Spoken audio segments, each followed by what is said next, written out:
ലോക്സഭാ തെരഞ്ഞെടുപ്പിൽ വലിയ കൂട്ടലും കിഴിക്കലുമാണ് രാഷ്ട്രീയ പാർട്ടികളും മുന്നണികളും നേതാക്കന്മാരും. അപ്രതീക്ഷിതമായി വമ്പൻ സ്ഥാനാർത്ഥികൾ വരുമോ എന്നുള്ളതാണ് ഏവരും ഉറ്റുനോക്കുന്നത്. UDF-നും LDF-നും NDA-യ്ക്കും കരുത്തു പകരാൻ ആരൊക്കെ കളത്തിലിറങ്ങും എന്നുള്ളതാണ് ഏവരും ഉറ്റുനോക്കുന്നത്. ഇതിനിടയിൽ പല പേരുകളും ഉയർന്നു കേൾക്കുകയാണ്. നേരത്തെ KS ചിത്രയും ഉണ്ണി മുകുന്ദനും അടക്കമുള്ള താരങ്ങൾ BJP-ക്കായി കളത്തിലിറങ്ങുമോ എന്ന ചോദ്യങ്ങൾ ഉയർന്നു വന്നിരുന്നു. UDF-ഉം അപ്രതീക്ഷിത സ്ഥാനാർത്ഥികളെ നിർത്തുമോ എന്നുള്ളത് ഏവരും ഉറ്റുനോക്കുമ്പോഴാണ് LDF-നും പുതിയ സ്ഥാനാർത്ഥികൾ.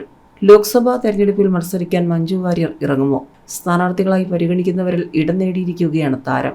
LDF-ഉം സാധ്യതകൾ തള്ളിയിട്ടില്ല.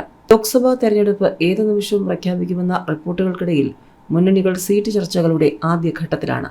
സ്ഥാനാർത്ഥികളും ചർച്ചകളും തുടങ്ങിക്കഴിഞ്ഞു.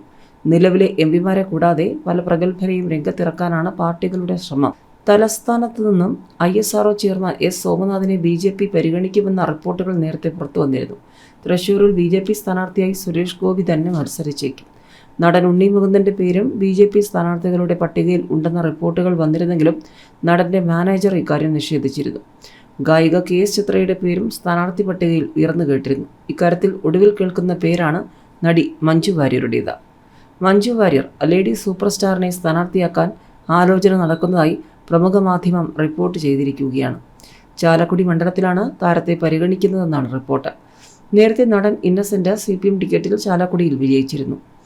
കഴിയുന്നത്ര സീറ്റുകളിൽ കരുത്തരായ സ്ഥാനാർത്ഥികളെ നിർത്തി വിജയിപ്പിക്കണമെന്നാണ് തിരുവനന്തപുരത്ത് ചേർന്ന CPM കേന്ദ്ര കമ്മിറ്റി യോഗത്തിൽ ധാരണയായത്.